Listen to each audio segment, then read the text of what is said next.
Hello दोस्तों, welcome to Toppers Galaxy. Friends, आज हम one of the most important writer Anita Desai के बारे में बात करने वाले हैं। फ्रेंड्स, जिन्हें नहीं पता हम उन्हें बता दें कि हम अनीता देसाई की लाइफ जर्नी को ऑलरेडी कवर कर चुके हैं। तो आप हमारे चैनल पर जाके Anita Desai by Toppers Galaxy करके सर्च करके उनके बारे में डिटेल इन्फॉर्मेशन ले सकते हैं। आज हम फ्रेंड्स अनीता देसाई का एक one of the most important writing cry the peacock पढ़ने वाले हैं। फ्रेंड्स, ये इनकी फर्स्ट राइटिंग है क्राई द पिकॉक, जो कि बहुत इंपॉर्टेंट राइटिंग है अनीता देसाई की। फ्रेंड्स, क्राई द पिकॉक जैसा कि इसका नाम है, अब देखेंगे किस तरीके से जो स्टोरी है उसको मोल्ड किया जाता है as per the title. Friends, Anita Desai एक बहुत ही ज़्यादा फेमिनिस्ट राइटर है। वो बहुत ज़्यादा फेमिनिस्ट पे लिखना पसंद करती हैं और उनकी मोस्ट ऑफ द राइटिंग्स आप देखोगे, यूँ कहूँ कि उनकी मैक्सिमम राइटिंग्स आप देखोगे तो उसमें आपको दिखेगा किस तरीके से जो अनीता देसाई है वो फेमिनिज्म को सपोर्ट करते हुए फेमिनिस्ट के ही तरह से फेमिनिस्ट को रिप्रेजेंट करते हुए राइटिंग्स को लिखती हैं। तो क्राई एंड द पीकॉक उसमें से ही एक इनका एग्जाम्पल है। Friends, cry and the peacock में दो राइटर्स हैं, एक है माया, एक है गौतम। फ्रेंड्स, जैसे कि आप नाम देखेंगे, जैसे कि करेक्टर्स का नाम है माया, तो माया क्या होता है? मोह माया की चल चीज़ें, जो ऐसी कोई ऐसा इंसान जो कि मोह माया से बिल्कुल जो है जकड़ा हुआ है, उसको मोह माया बिल्कुल बहुत ज़्यादा पसंद है। यहाँ कैसे जो हमारे नेचर होते हैं, प्रकृति होती है, प्रकृति में किस तरीके से फूल पत्तियाँ हैं, हमारा घर कैसे डेकोरेटेड होना चाहिए, हमारा बागान कैसे डेकोरेटेड होना चाहिए, मतलब ये कहते हैं ना पूरा मोह माया से एक जो कहते हैं मोह माया से युक्त इंसान है ना, वैसे ही है ये कैरेक्टर माया। दूसरा हमारा कैरेक्टर है गौतम। फ्रेंड, जैसे कि कैरेक्टर आपका नाम शो कर रहा है गौतम, तो गौतम बुद्ध जैसे ही कैरेक्टर हैं कि इनको इन सब मेटेरियलिस्टिक वर्ल्ड से कोई भी फर्क नहीं पड़ता है ना। और माया को मेटेरियलिस्टिक वर्ल्ड से रिलेटेड तो माया है ही, पर गौतम को मेटेरियलिस्टिक वर्ल्ड में कोई इंटरेस्ट नहीं है। इनको कोई फर्क नहीं पड़ता बागान में फूल खिले नहीं खिले हैं, कौन से कलर का फूल है, इनको बिल्कुल मेटेरियलिस्टिक वर्ल्ड में बिल्कुल भी इंटरेस्ट नहीं है। गौतम बुद्ध की तरह बिल्कुल ही मेटेरियलिस्टिक वर्ल्ड से ऊपर उठ चुके हैं। ठीक है फ्रेंड्स, तो ये दो कैरेक्टर्स हैं हमारे क्राई एंड द पीकॉक में।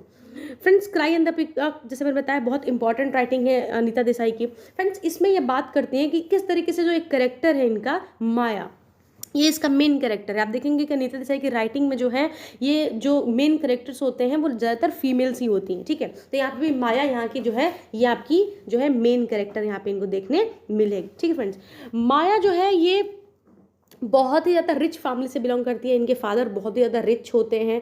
ठीक है, तो इनको बचपन में ही इनकी मदर की डेथ हो गई रहती है, जिसकी वजह से क्या होता है कि इनके फादर जो है इनकी इसकी बहुत ज़्यादा देख रेख करते हैं। जो भी चाहती है ऑब्वियसली इनकी विश पूरी कर देते हैं, क्योंकि इनकी मदर नहीं होती है, सिंगल चाइल्ड होती हैं। इनका एक भाई होता है तो वो बाहर चला गया होता है तो अपने सपनों को पूरा करने के लिए पढ़ाई करे, तो ये अकेले ही रहती हैं घर पर अपने फादर के साथ में। तो इनके फादर बहुत अच्छे से देख रेख करते हैं, जो भी चीज़ उन्हें चाहिए हर एक चीज़ को लाना, उनके हर एक ड्रीम को फुलफिल करना, इनके कहने से ही पहले हर एक चीज़ को ला के इनको प्रेजेंट कर देना। तो इनको लगता था कि माया को लगता है कि पूरी की पूरी दुनिया है वो मेरे लिए ही बनी है। कोई भी चीज़ उनको पसंद आती है, इनके फादर उनको दिला देते हैं हर एक चीज़, मतलब उनको लगता है कि दुनिया में हर एक अच्छी चीज़ पे सिर्फ मेरा अधिकार है और ये पूरी दुनिया सिर्फ मेरे लिए बनी है। तो इनको मेटेरियलिस्टिक वर्ल्ड में बहुत ज़्यादा इंटरेस्ट था। इनको लगता था कि दुनिया की कोई भी चीज़ ऐसी नहीं हो जो मैं नहीं पा सकती। तो इस तरीके से कुछ कैरेक्टर है यहाँ पे माया का। तो एक टाइम होती है, माया बड़ी हो जाती है, माया की जो शादी है वो हो जाती है यहाँ पे आपके गौतम से। ठीक है, माया की जो शादी हो जाती है वो हो जाती है आपके गौतम से। फ्रेंड्स, गौतम और माया का कैरेक्टर बिल्कुल अपोजिट है एक दूसरे से। माया जो कि मैटरिस्टिक वर्ल्ड से जुड़ी हुई लड़की, जिनको दुनिया बहुत अच्छी लगती है, दुनिया जीतना उनको बहुत पसंद है, हर एक चीज़ उनके कदमों में मिलना चाहिए, इस तरह की कैरेक्टर की लड़की हैं। पर गौतम जो है बिल्कुल अपोजिट है। ठीक है, इनको जो है ये शांति बहुत पसंद है, इनको मेटेरियलिस्टिक वर्ल्ड से फ़र्क नहीं पड़ता, इनको ये सब चीज़ों से कोई फ़र्क नहीं पड़ता। ये जो है बाय प्रोफेशन एक लॉयर है, तो ये अपने काम में बहुत ज़्यादा बिजी रहते हैं, बहुत ज़्यादा ध्यान नहीं देते इन सब चीज़ों पे। इस वजह से माया बहुत ज़्यादा मतलब इनसे थोड़ा कटी कटी रहती है। साथ ही जब माया की शादी नहीं हुई थी तो एक एस्ट्रोलॉजर ने एक भविष्यवाणी की थी, बताया था माया को कि आपकी जब भी शादी हो जाएगी तो शादी होने के 4 साल बाद या तो आप नहीं तो आपके हस्बैंड, किसी में से आप दोनों में से किसी एक की डेथ होगी। ऐसा एक एस्ट्रोलॉजर ने प्रिडिक्ट किया था अबाउट माया। तो क्या होता है आदमी को कि जब कभी ना कभी कोई एक चीज़ हमारे दिमाग को स्ट्राइक कर जाती है कि ये होने ही वाला है, तो हम ऐसा प्रिटेंड करने लगते हैं कि ये होने ही वाला है, वो हो ना हो बाद की बात है, पर हम पहले ही सोचने लगते हैं कि ये तो होने ही वाला है, ऐसा होगा ही। तो जब शादी के बाद गौतम का इस तरीके से बिहेवियर मायना देखा तो इनको वो बात याद आ गई कि किस तरीके से एक एस्ट्रोलॉजर ने मुझे ये सारी बातें कही थी। तो ये बहुत ज़्यादा क्या होने लगे कि वो इन सब बात को बहुत ज़्यादा सोचने लग गए और इनको लगने लग गया कि हाँ, कुछ समय पहले जब जो एस्ट्रोलॉजर ने जो बात कही थी बिल्कुल ठीक कही थी, हम दोनों में से किसी एक की 4 साल में डेथ हो जाएगी। तो इस सब बातों को लेकर माया बहुत परेशान होती थी और जब वो गौतम को और गौतम की फैमिली को इन सब बातों को बताती थी, किसी को इन सब चीज़ों पर बिलीव नहीं होता था, स्पेशली गौतम, क्योंकि वो मेटलिस्टिक वर्ल्ड से बिल्कुल ही परे थे, तो उनको इन सब बातों से बिल्कुल फ़र्क नहीं पड़ता था। ठीक है, बिल्कुल फ़र्क नहीं पड़ता, बोलते थे कि अरे ऐसा कुछ नहीं होता, ये सब बकवास की बातें हैं, ये वो। ठीक है, और although he was busy in his own work, तो बहुत ज़्यादा टाइम भी माया को नहीं दे पाते थे। और माया यहाँ बहुत पैम्पर्ड चाइल्ड थी, बिल्कुल पैम्पर्ड चाइल्ड थी, तो उसको पर्सनल अटेंशन गेन करना बहुत पसंद था, उसको बचपन से ही बहुत अटेंशन मिली थी और यहाँ पे उसको बिल्कुल अटेंशन नहीं मिल रही थी, तो बिल्कुल बहुत ज़्यादा चिड़चिड़ी हो गई थी, वो काफ़ी ज़्यादा परेशान होने लग गई थी। ठीक है, तो एक बार क्या हुआ, वो अकेले घर पे रह रही है, बहुत ज़्यादा परेशान है, जो गौतम है अपने ऑफिस में है, वहाँ पे बिजी है, तो ये अपने आप को एंटरटेन करने के लिए बहुत सारे मीडियम्स का यूज़ किया करती थी, जैसे कि पार्टी जाती थी, क्लबिंग करती थी, और जो गौतम की फैमिली मेम्बर्स हैं, जैसे गौतम की मदर हो गई, गौतम के सिस्टर, इनके साथ टाइम स्पेंड करती थी। तो इस तरीके कैसे भी अपना जो है अपना मन को मतलब शांत करने के लिए इस तरह की चीज़ें करती थी। पर जैसे जैसे 4 साल का जो दौर है वो कंप्लीट होने लग गया, जो माया का जो अंदर एक होता है ना आत्मा, वो बहुत ज़्यादा इसको परेशान करने लगी। फिर ये सोचने लगी कि अगर मरना ही है, हम दोनों में से किसी एक को मरना है, तो मैं क्यों मरूं, गौतम को ही मार देती हूँ, ऐसा वो सोचने लग गई।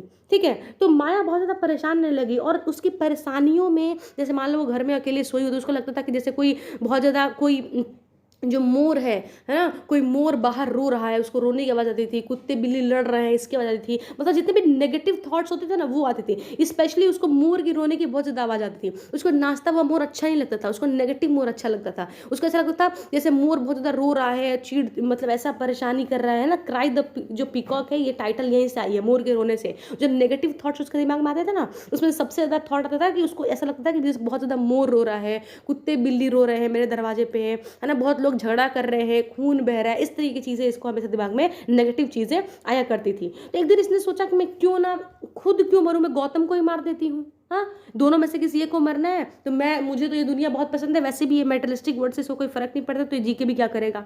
तो इसने क्या सोचा, एक दिन ये गौतम को बोली कि चलो हम किसी टेरेस पे चलते हैं, छत पे चलते हैं। तो ये गौतम को लेकर छत पे चली गई और जैसे ये और गौतम घर से बाहर निकल रहे थे, एक ब्रॉन्ज की जो है मूर्ति थी भगवान शिव की, उन्हें प्रणाम करती है, बोलती है भगवान मुझे माफ़ करना, और ये लेके गौतम को छत पे चली जाती है। और वहाँ जाने के बाद ये गौतम को छत से धक्का दे देती है, गौतम के नीचे गिर के उसकी डेथ हो जाती है। तो यहाँ पे सब लोग जो है वो माया को ऑलरेडी ऑब्जर्व कर रहे होते थे कि माया बहुत ज़्यादा एग्रेसिव बिहेवियर करती है, उसका बिहेवियरल चेंजेस लोग देते थे। सब लोग ये प्रूव कर दिए कि माया अब पागल हो चुकी है, तो माया को यहाँ पे पागल प्रूव कर दिया गया और इस तरीके से स्टोरी की यहाँ पे एंड हो जाती है। आई होप दोस्तों आपको हमारी स्टोरी अच्छी लगी होगी।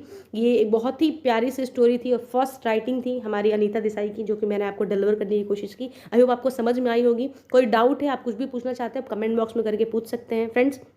साथ ही www.toppersgalaxy.com फ्रेंड्स, www.toppersgalaxy.com पे आप जाएंगे, वहाँ पे जाके आपको इसके रिलेटेड है ना, इसके रिलेटेड आपको चीज़ें मिल जाएंगी कि आप इससे रिलेटेड जाके मॉक दे सकते हैं। ठीक है, आपको मॉक देने मिल जाएगा, इससे रिलेटेड आप जाके वहाँ पे मॉक दे सकते हैं। आपको समझ में आएगा कि आपने कितनी जो चीज़ें हैं वो सीखी हैं related to the Anita Desai. साथ ही आपको बता दें कि इससे रिलेटेड MCQ भी हमारे चैनल पे है, वहाँ पे जाके वो भी देख सकते हैं। आई होप आपको सेशन अच्छा लगा होगा। ऐसे ही लिटरेचर से रिलेटेड और वीडियोज़ देखने के लिए हमारे चैनल को सब्सक्राइब करें, वीडियो को लाइक करें। Thank you so much.